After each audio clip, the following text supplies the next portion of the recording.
Every area in all parts of the world has those area-specific urban legends that just refuse to die.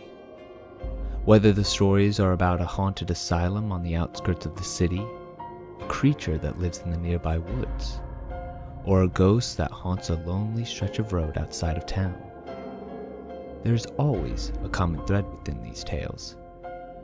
No one has ever been to these places, seen these creatures, or witnessed any hauntings with their own eyes.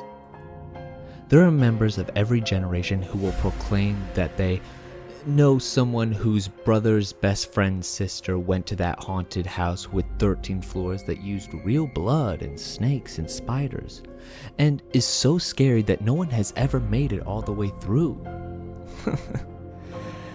Those same people will swear by these stories without ever being able to provide a shred of evidence or a name of someone who could provide proof of these claims, simply because everyone around here knows that it's a true story. And the storytellers eventually pass the tales on to their children, who modify them just enough to keep up with the changing times. And the cycle continues. I'm as skeptical as anyone when it comes to these stories, seeing as I was like a junkie when I was younger, constantly searching for more terrifying stories about whatever area of the country I was living in at the time. I made up and spread stories about haunted pizza parlors in New York, my cousin's encounter with the Jersey Devil, or how my grandfather encountered a feral, human-like demon creature in the woods of Colorado. I even broke the one rule with these stories by putting myself in them. This took guts in hindsight, because I had to make sure that I always told them the same way. Surprisingly, no one ever called my bluff. I like to think that I've had some wonderful contributions to various urban legends around the Midwest and northeastern states. I moved around a lot. There was always a surge of joy whenever I would wander the halls at school and hear one of my classmates retelling my stories to another one of their friends, adding little bits here and there, like a massive game of telephone. I knew, of course, that the stories were complete fiction, but I stood my ground whenever someone asked me about them. I would even manage to act a little bit, speaking with a shaky voice or looking scared when I would recount a situation that I supposedly experienced myself. Well, I suppose this aspect of my childhood has led me to my current predicament, which I will recount in full for the internet to take from it what they will. I have laid this little introduction out as sort of a disclaimer, aimed particularly at those who will call my story into question. I have been like the boy who cried wolf for years, but I assure you, with every ounce of honesty and integrity that I have, that this time, the wolf is real. From my introduction, it is probably apparent that I moved around the country quite a bit in my middle and high school years. Neither of my parents had anything to do with any branch of the armed forces. They simply didn't tend to hang around any given place for too long. I suppose it had some sort of effect on me, but I wasn't hurt by it or anything of the sort. Growing up, I was a complete ham. I made friends very easily, was often the class clown, and because of that, was often disliked by my teachers. Again, this was never an issue, as I was usually in another state by the time the next semester rolled around. My friendships were often fleeting, as were any positive relationships that I had with my teachers. Because of the events that followed, my memory of one teacher in particular is probably slightly skewed, but I will attempt to give the least biased version of our friendship that I can. Mr. Mays was one of my social studies teachers in the early years of my high school experience. Being older now, I can understand how horrible children are to deal with at that age. and I respect him to no ends for the way that he was able to connect with his students. He seemed like one of us. He talked like us, made pop culture references that were current, listened to cool music, and sometimes he would even say hell or damn while he was giving a passionate lecture about Native American history or something like that. I mean, a teacher that swore even a little bit was the epitome of cool to a freshman in high school. My memories of Mr. Mays mostly stem from the way he really got into anything he was doing. The instance that is still very vivid in my mind was, of course, around Halloween, my sophomore year. Mr. Mays had the typical teacher decorations around the classroom. Smiling jack-o'-lanterns and black cat cartoons. You know, typical and boring in the minds of egotistic high school students.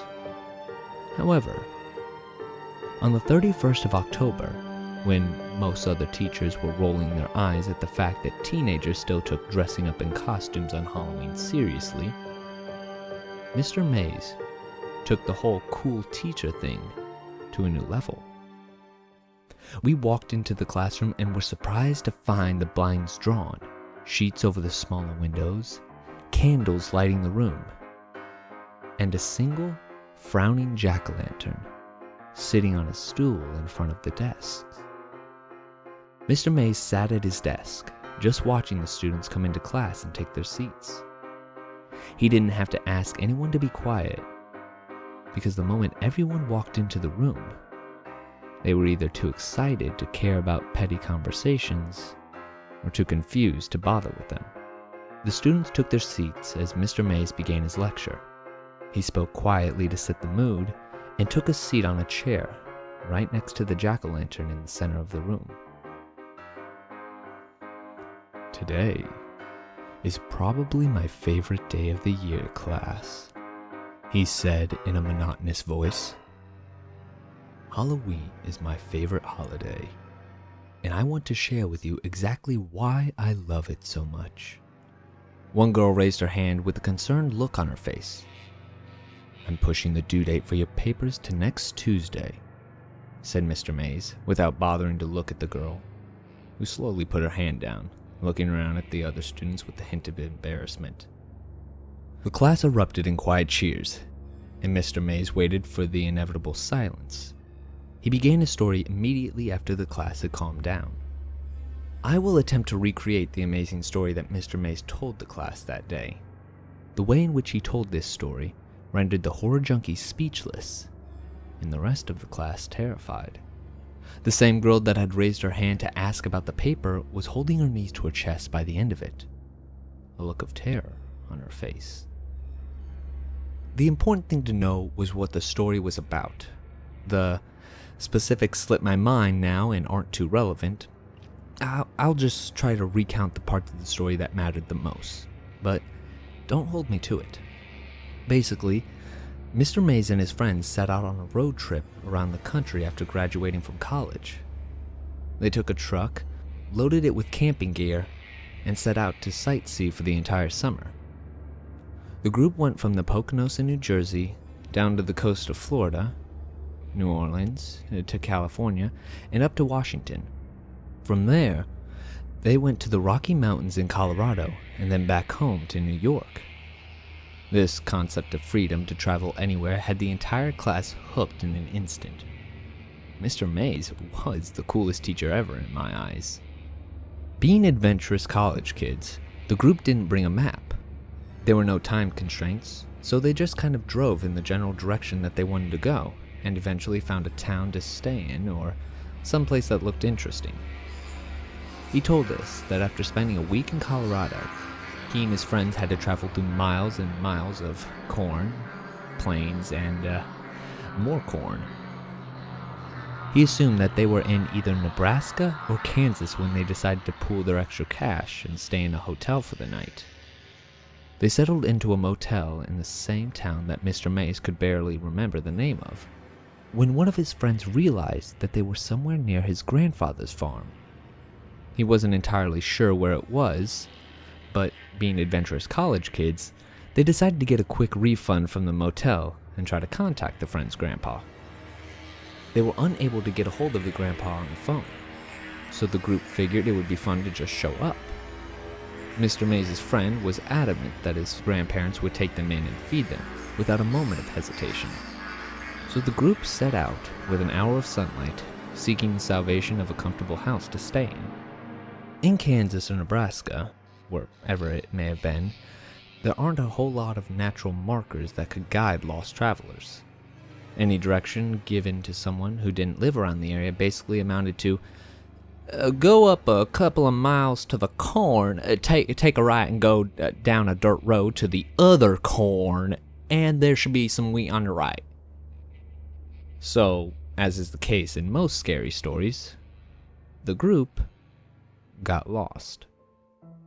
Never wanting to admit defeat, they drove into the night, making wrong turns every 5 minutes, until they found themselves on a wooded road that Mr. Mays' friend was certain that his grandparents lived off of. Mr. Mays described the road as basically a dark path to hell. I wasn't entirely sure how true this was, because he got very excited and a bit ridiculous with his explanations of the trees that almost tried to grab the car, and the red eyes of countless animals looking at them from the darkness. Regardless, the typical horror tropes worked on most of the class. Everyone was terrified. So the group of guys drove on this dark road for about 15 minutes before they came to a clearing and a small building with lights in it, and what seemed to be a silo. They figured that, at the very least, the people who lived here would be able to help them find where this guy's grandparents lived. The whole idea of everyone knows everyone in these hick parts of the country fueled this hope. They pulled the car up near the building, realizing when they were out of the car that it appeared to be like the kind of places where one would store a whole bunch of chickens, not home. Still, the lights were on, so they figured they would give it a try. They approached the building as a group, looking in the semi-open sliding door to find a big, empty room. Hanging fluorescent lights lit the room like it was daytime, and they couldn't see a soul. There were no cars, but one of Mr. Mays' friends was convinced he'd seen someone as they pulled up, so they decided to go inside and see if there was an office or something where someone might still be working. I mean, why else would they have this huge place lit up like that? There were no doors on the inside of the building. Again, it was just a giant, empty hall. So the group roamed around the property and over towards the silo. As they got closer, they noticed what appeared to be a cellar door.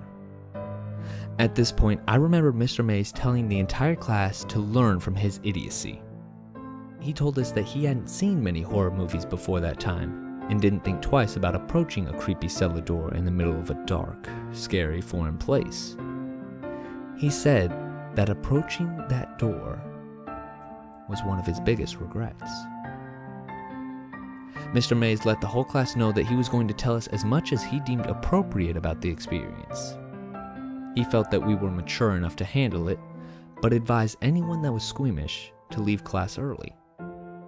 Several students quietly gathered their things and walked out the door, a couple of them being stoners who saw this as an opportunity to smoke behind the school before their next class. I didn't even give the announcement a second thought. Like I said, I was and am a sucker for this kind of stuff, and Mr. Mays was telling a story better than anything I had ever conjured up. I wanted to learn from this guy, even though I didn't believe much of the story. After the class had thinned a bit, Mr. Mays continued with the story. He told the remaining few that he and his friends opened that cellar door, releasing a smell that he only described as the most putrid thing my senses have ever experienced.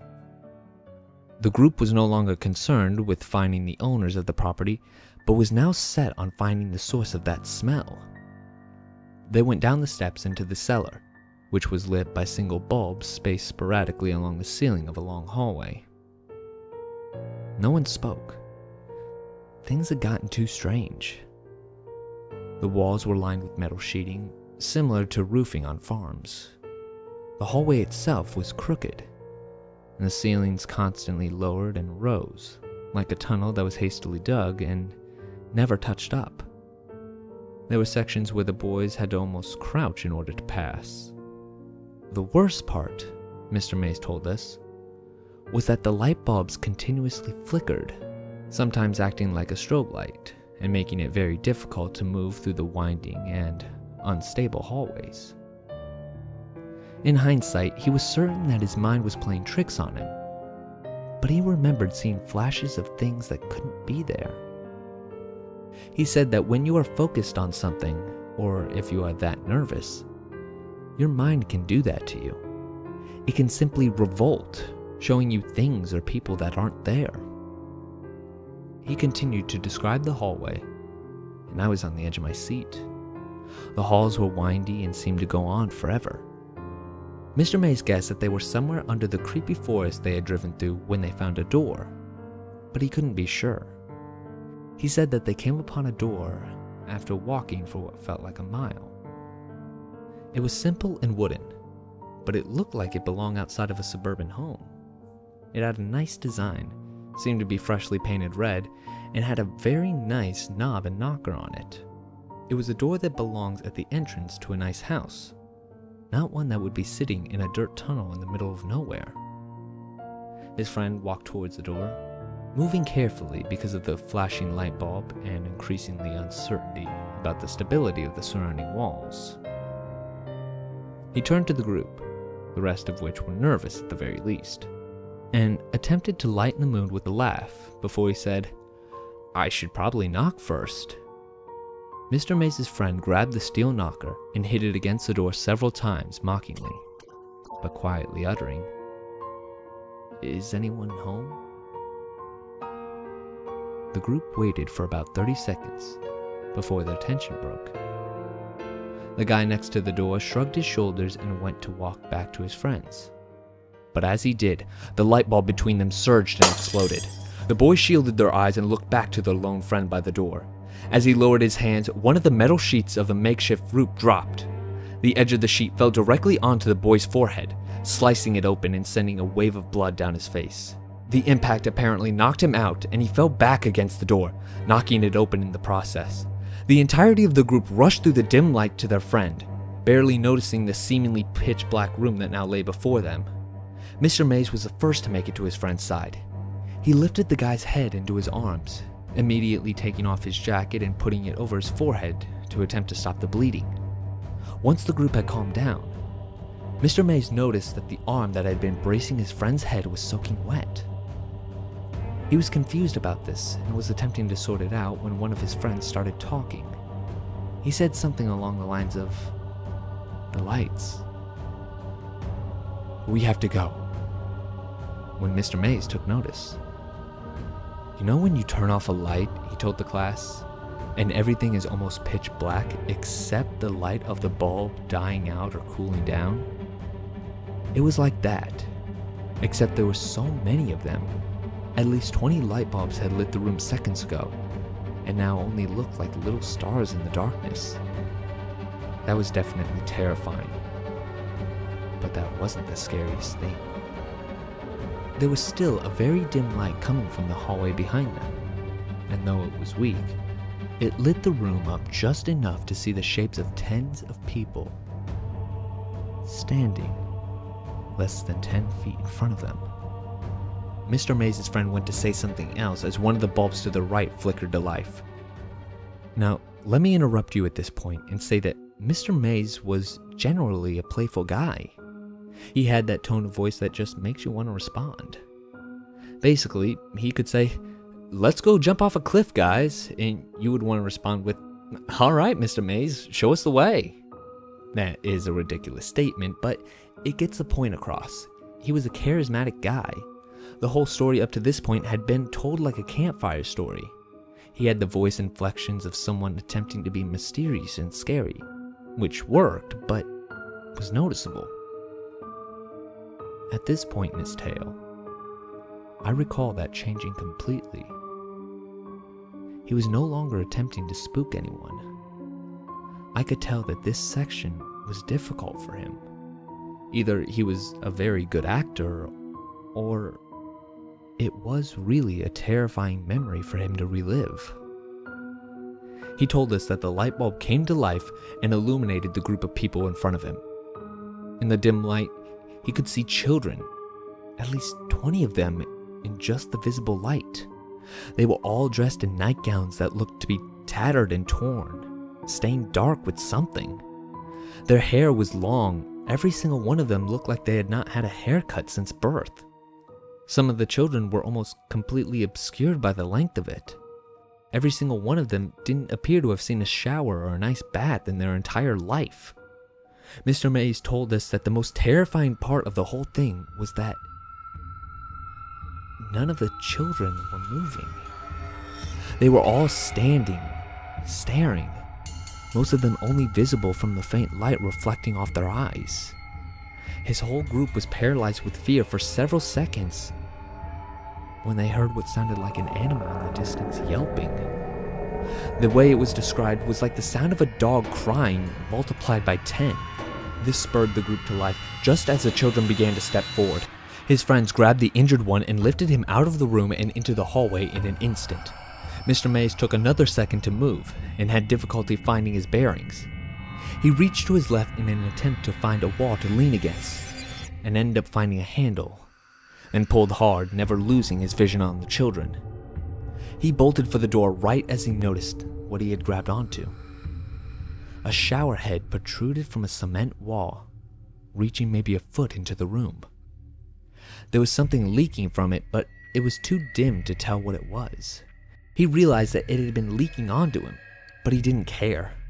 There were now children stammering towards him as an animal cried in the distance and his friend was seriously injured. As he left the room, he made a point to emphasize that he could make out several more shower heads on the wall near the single dim-lit bulb.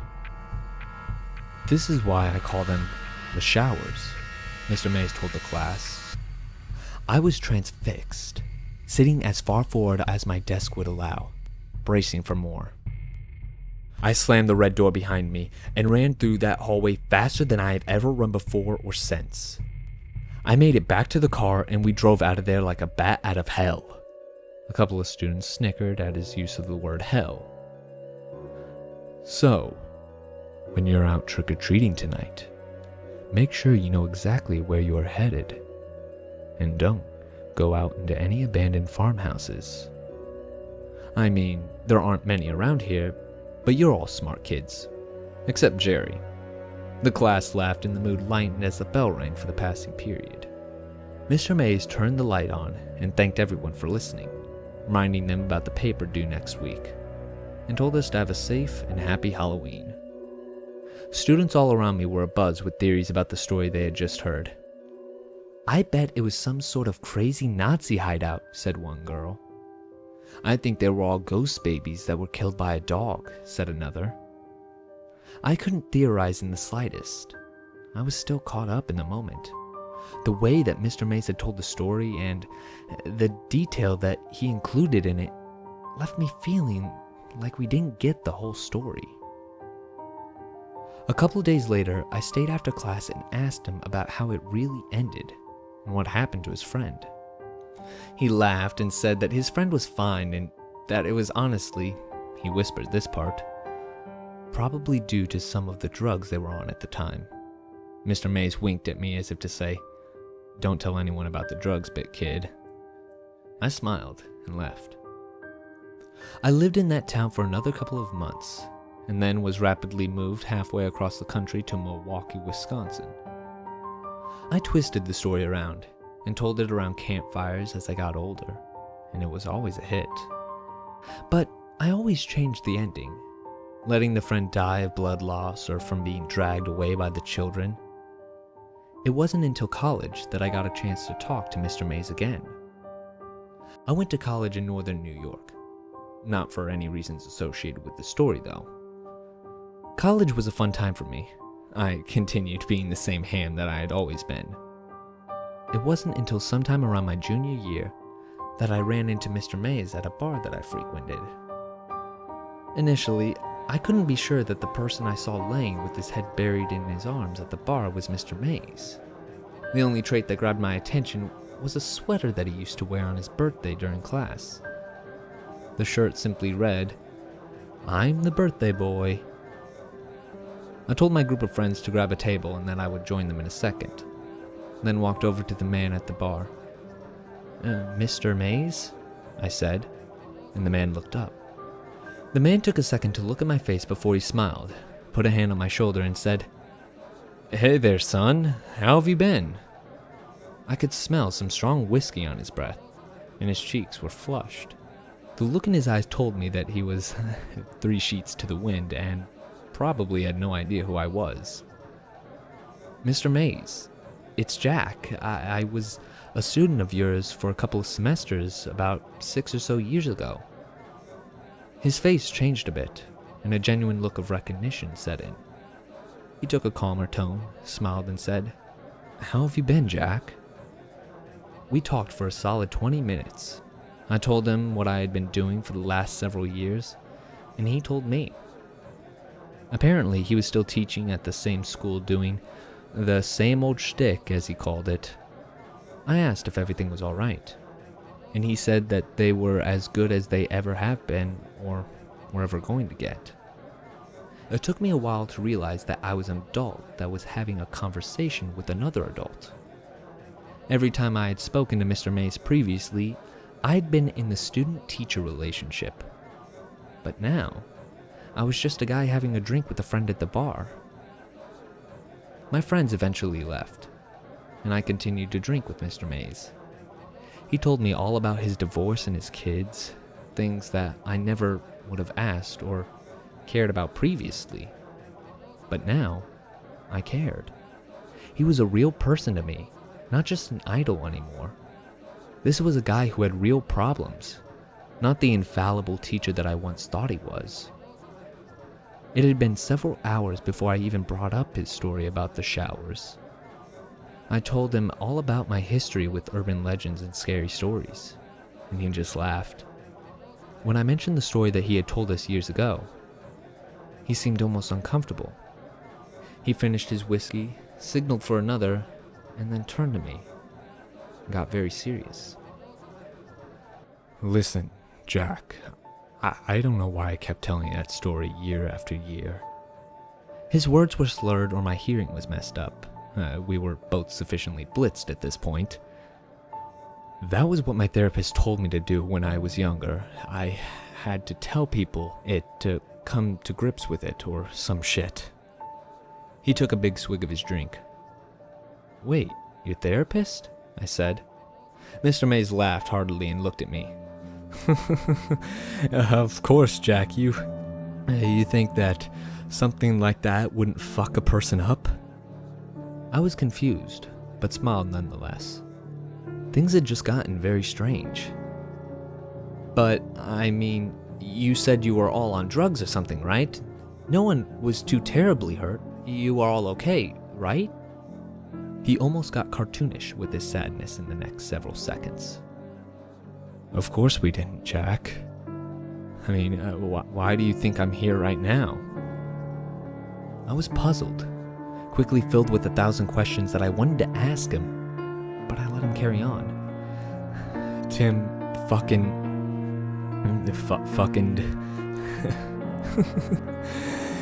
He didn't make it, Jack," he laughed. His laugh turned suddenly to tears. Fucking took him, they did. I don't even know. Cops told us we were just drunk, that he wandered off and got taken by the wildlife. He didn't know. He didn't see it, Jack. I was absolutely stone-faced at this point. Mr. Mays was carrying along like I knew the actual story, but I didn't. His friends disappeared. I didn't know.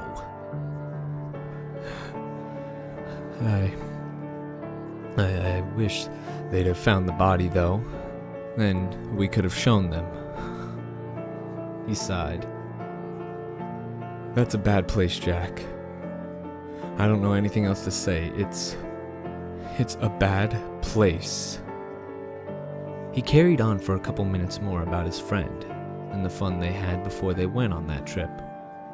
and I let him talk. It was only a few minutes later that his phone rang. "Hey, sweetheart," he whispered into the phone. "Yeah, I'll be out in a second. I love you, baby." The person on the other end hung up the phone. Mr. Mays got up to leave. "It's been nice seeing you, Jackie. You've got a good head on your shoulders, boy. Make sure you use it." He began to walk out of the bar. "Mr. Mays!" I yelled after him. "Yeah, Jack?" He turned back towards me. "Where did you say all that shower business took place?" "Where?" Hell, didn't I mention it? It's somewhere outside Broken Bow, Nebraska. Fucking hell on earth, if you ask me. Mr. Mays walked out of the bar, waving to me, running into the wall before eventually finding the door. That was the last time I would see him. I'd never be able to tell him the impact that he had on my life. Or rather, the impact that his story had on me. He'd never know about the trip we took after graduation, almost mimicking the one that he and his friends had made. He would never know that the things he saw at that place were real. Why? Well, he died about a month later. His liver failed on him. It's alright though, because his family was with him in the hospital room. He got to die around people that cared about him, and that's all I can ask for a man like that. I experienced that place too, several years later. That is where my story turns. The following is the story of how I came to find the showers, and why I will never, ever go near Nebraska ever again. I'll finish this story when I'm sober. The memory is clear enough.